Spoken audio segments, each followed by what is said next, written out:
বলছি যে আমাদের প্রার্থী 13ই মে আমাদের ভোট। আমরা এখানে যারা আছি, বর্ধমানে যারা আছি তাদের, এখানে 24 পরগনার কিছু মানুষ আছে, তাদের ভোট পড়ে। সে যেমন নিয়ম আছে, ছুটি করে যাওয়া হয়, সে সেইভাবে যাবে। ভোটের দিন আইনত ছুটি, সুতরাং তারা যেভাবে যায় সংগঠিতভাবে তারা নির্দিষ্ট জায়গাতে ভোট দিতে যাবে। এই কয়েকটা বছর ভোট দেওয়াটাই হচ্ছে মানুষের কাছে খুব কঠিন ছিল, যন্ত্রণার ছিল, এবং সেইটাকে কাজে লাগিয়ে সবথেকে বেশি ক্ষতিগ্রস্ত হয়েছে, সবথেকে বেশি শোষিত হয়েছে, সবথেকে যাদের ঘামকে সবথেকে বেশি নিংড়ে নিয়েছে সেটা হচ্ছে এখানে যারা দাঁড়িয়েছে তাদের। এবং আমরা যেখানে এখানে বসে আছি, এটা বর্ধমান জেলার অন্যতম শ্রেষ্ঠ বড় মিল, এবং সেই মিলের আজকে বাজার খুব খারাপ।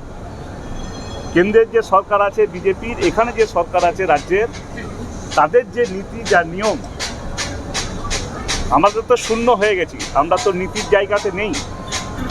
যা নিয়ম নীতি চালু করেছে তাতে করে এই ধরনের কলকারখানা আগামী দিনে টিকে থাকা খুব মুশকিল।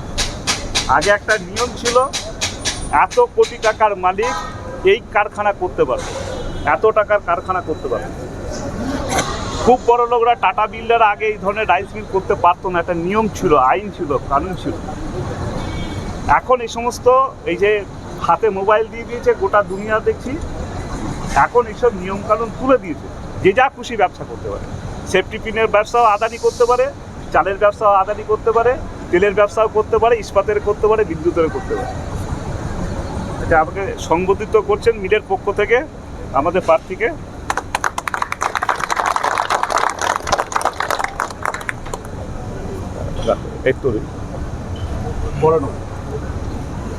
তো একটা ভয়ঙ্কর জায়গাতে আছে, এবং যে দুটো সরকার আছে কেন্দ্রে বা এখানে রাজ্যে, তারা দুটো সরকারই হচ্ছে মালিকদের কথা মতো চলছে, বড় মালিকদের কথা মতো চলছে। এই যে আমরা তোমাদের কাছে যখন 5 টাকা 10 টাকা চাঁদা দিই, যখন সদস্য করি, ওরা কোটি কোটি টাকা কোম্পানিগুলো দিচ্ছে, ওদের পার্টি ফান্ডে দিচ্ছে। একদম বড় লোক যারা আছে, উপরের দিকে আছে, তাদের স্বার্থ রক্ষা করছে, তাদেরকে বিদ্যুৎ তৈরি করতে সাহায্য করছে, তাদেরকে বিদ্যুতের দায়িত্ব দিয়ে দিচ্ছে, ওষুধের দাম বাড়ানোর দায়িত্ব তাদেরকে দিয়ে দিচ্ছে, তাদের কাছ থেকে টাকা নিচ্ছে। আর ছিটে ফোটা 500 1000 ওই লক্ষ্মীর ভাণ্ডারের নামটাম করে এই সমস্ত সাধারণ গরিব মানুষকে, মানে তাদের পিছনে ছোটার জন্য, ভোটের বাক্সে তাদেরকে যাতে সবাই ভোট দিয়ে দেয়, টাকা দিচ্ছে 500 1000 500 1000, এটা করার জন্য। কোনো চাকরি নেই, কোনো বাকরি নেই, কোনো শিক্ষিত, একটার পর একটা স্কুল। এখান থেকে একদম যদি ধরেন আজিরবাগান, এই মুন্সি প্রেমচাঁদ, হারাধনপল্লী, তেজগঞ্জ, আলমগঞ্জ, আমাদের বেড়ে 13টা আমরা প্রাইমারি স্কুল এবং 2টো হাই স্কুল আমরা এখানে প্রতিষ্ঠা করেছি, এবং সমস্ত স্কুলগুলো আস্তে আস্তে আস্তে আস্তে আস্তে আস্তে সব বন্ধের জায়গায় চলে যাবে। লেখাপড়ার অবস্থা খুব খারাপ, কাজের অবস্থা খুব খারাপ।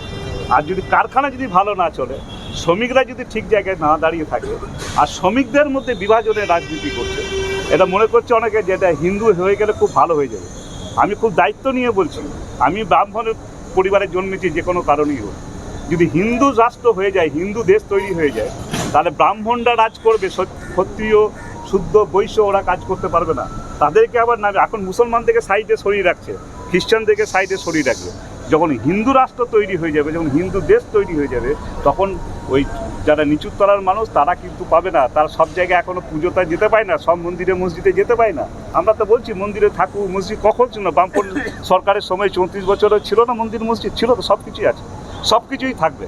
সেই জন্য এবারে একটা বড় সুযোগ এসছে, আমাদের কলকারখানা বাঁচানোর লড়াই, আমাদের শিল্পের লড়াই, আমাদের মজুরির লড়াই, আমাদের নিরাপত্তার লড়াই, আমাদের ঐক্যবদ্ধ লড়াই, সমস্তটার জন্য একটা বড় সুযোগ এসছে। আমাদের কথা যদি আমরা লোকসভাতে, বিধানসভাতে যদি আমরা না পাঠাতে পারি, আমাদের লোক, কে আমাদের মজুরির কথা বলবে, কে আমাদের সামাজিক নিরাপত্তার কথা বলবে? রাতের বেলা যখন চালের লোড, যখন লাট পড়ে গিয়ে যখন মারা যায়, তখন তার নিরাপত্তা, তার পরিবারের নিরাপত্তার কথা কে বলবে? আমাদের লোক ছাড়া, লাল ঝান্ডা ছাড়া কে বলবে? সেই জন্য আমরা চাইছি, এবারে আমাদের এই উমেন্স কলেজের আমাদের অধ্যক্ষ ছিলেন, 18 বছর প্রিন্সিপাল ছিলেন, 65 বছর তিনি পারতেন থাকতে, কিন্তু 60 বছরের পরে তিনি রিটায়ার করে, মানে ছেড়ে দিয়েছেন কাজ। এবং মানুষের শ্রমজীবী মানুষের স্বার্থে কাজ করার জন্য তিনি আমাদের সঙ্গে আছেন। উনি এবারে ভোটের প্রার্থী। আপনাদের যেখানে আমাদের সুযোগ আছে সেখানে আছে স্যারকে, লাল ঝান্ডাকে, যেখানে বামপন্থী আছে, যেখানে জোট আছে, কংগ্রেস আছে, সেখানে যাদেরকে ভোট দেওয়া দরকার আমরা ভোট দিয়ে আমাদের শক্তিশালী করুন, আপনাদেরকে শক্তিশালী করুন, নিজেরা ঐক্যবদ্ধ হন। আর একটা বড় সুযোগ আছে 1 মে, একটা বড় সুযোগ 13 তারিখের আগে আমরা আলমগঞ্জের মুখে একটা বড় সমাবেশ করব। সেই সমাবেশে সবাই ওই দিন থাকতে হবে এবং শাসক শ্রেণীকে, তৃণমূল এবং বিজেপিকে বুঝিয়ে দিতে হবে যে শ্রমজীবী মানুষের একমাত্র বন্ধু হচ্ছে লাল ঝান্ডা। আপনারা সেই কাজটা করবেন। আপনাদের সাথে প্রতিদিন আছি, প্রতিনিয়ত আছি, প্রতিদিন থাকবো। ভোটে জেতা হারা পরের ব্যাপার, কিন্তু আমরা এবারে একটা বড় যে সুযোগ আছে সেই সুযোগকে আপনারা কাজে লাগাবেন। এই কয়েকটা কথা বলে আমাদের সামনে স্যার এসছেন, তোমাদের সামনে স্যার 2-4টি কথা আপনাদের সামনে বলুন। নমস্কার। এই শান্তি রাইস মিলের যে শ্রমিক ভাই বোনেরা, দিদিরা, দাদারা এখানে উপস্থিত আছেন, তাদের সকলকে আমার নমস্কার জানাই। জেলা নেতৃত্ব আপনাদের পাশে রয়েছেন। আপনাদের যে আন্দোলন, সেটা শ্রমিকদের আন্দোলন। কিসের? শ্রমিকদেরকে আন্দোলন করতে হয় তাদের মজুরি নিয়ে, তাদের নিরাপত্তা নিয়ে, তাদের বোনাস নিয়ে, তাদের গ্র্যাচুইটি নিয়ে সেই আন্দোলন করতে হয়। মালিকদের সঙ্গে দর কষাকষি করতে হয়, করে আপনাদের কিছু সুবিধা আদায় করতে হয়। কিন্তু তবু আপনারা লক্ষ্য করে দেখবেন যে বিগত কয়েক বছরেতে আপনাদের সেই সমস্ত দাবি আদায়ের যে লড়াই, সেটা কিছুটা আপনার গতি হারিয়েছে, দুর্বল হয়ে গেছে। সেটা কেন? দুটো কারণে। এক, দেশের যে আইন তৈরি হয়, যে আইন মেনে দেশ শাসন হয়, সে আইনগুলো ক্রমশ শ্রমিকদের স্বার্থ রক্ষা না করে মালিকদের স্বার্থ রক্ষা করে আইন তৈরি করা হচ্ছে। এখন যদি মালিকদের স্বার্থ রক্ষা করে আইন হয়, তাহলে শ্রমিকদের স্বার্থ কখনোই আপনার রক্ষা পাবে না, সেইটা আটকাতে হবে। আর দুই যে এইটা যারা আইন করে, সেই আইনটা যাতে শ্রমিকদের পক্ষে আইন তৈরি হয় এবং শ্রমিকদের স্বার্থ রক্ষা করার জন্য যাতে আইনের প্রয়োগ হয়, সেইটা দেখভাল করার জন্য যে নির্বাচন করে যাদেরকে পাঠান, সেই নির্বাচন করে পাঠানো যে লোকজন, তারা সেটা দেখভাল করেনি। কারণ তারা শ্রমিক শ্রেণীর স্বার্থ রক্ষা করার জন্য যে দলগুলো আছে, সে দল থেকে তারা নির্বাচিত হননি। তারা যার ভোটে, হয়তো আপনি ভোট দেননি, কিন্তু আরেকজন কেউ ভোট দিয়েছে, যাকে ভোট দিয়েছে সে কিন্তু আপনার স্বার্থ বিরোধী কাজই করেছে। অর্থাৎ সংসদেতে গিয়ে আপনার পক্ষে আইন রচনা করার জন্য, যদি আইনটা আপনার পক্ষে না থাকে তাহলে আপনি কী নিয়ে লড়াই করবেন? আমরা আইনের বাইরে গিয়ে তো কেউ লড়াই করতে পারবো না। তাই শ্রমিকের স্বার্থে যাতে আইন রচনা করা যায়, আপনারা ঘাম ঝরাচ্ছেন, তাই এই মিলের শ্রীবৃদ্ধি করছে। তাহলে এই মিলটাকে বন্ধ করে দিলে তো হবে না, সে হাঁসের পেট চিরে খেলে হবে না, সোনার ডিম পাড়া। কিন্তু মিলটা যেমন যে তার শ্রীবৃদ্ধি ঘটবে, মিলটা বাড়ুক, সেই বাড়বে, তার একটা অংশ যাতে আপনারা পান। আপনাদের যাতে কাজের জায়গাতে দুর্ঘটনা ঘটলে আপনার পাশে আপনি মালিককে পান, সেইটা দেখার জন্য যে আইন তৈরি করতে হবে, সেই আইন আজকে খুব বড় জরুরি। আপনারা জানেন কজন জানেন জানি না, যে দেশের সরকার, কেন্দ্রীয় সরকার এরকম কৃষকদের স্বার্থ বিরোধী আইন করেছিল এবং সেখানে 1 বছর ধরে হরিয়ানা, পাঞ্জাবের কৃষকরা তারা লড়াই করে সরকারকে বাধ্য করেছিল সেই আইনকে ফিরিয়ে নিতে। শ্রমিক স্বার্থ বিরোধী যে সমস্ত আইনগুলো হচ্ছে, সে আইনগুলো আটকাতে হবে। দরকার হলে যে আইনগুলো হয়ে গেছে অলরেডি, সেই আইনগুলোকে ফিরিয়ে নিতে হবে এবং সেটা করার জন্য সংসদেতে সেটা করতে পারে বা করতে চায় একমাত্র বামপন্থীরা। তাই আগামী 13ই মে যে ভোট আসছে এখানে বর্ধমান দুর্গাপুর লোকসভা কেন্দ্রে, এবং আপনাদের অনেকে হয়তো অন্য জায়গাকার ভোটার, যে যেখানে ভোটার, তারা বামপন্থী শক্তিকে আপনারা ভোট দেবেন, বামপন্থী প্রার্থীকে ভোট দেবেন।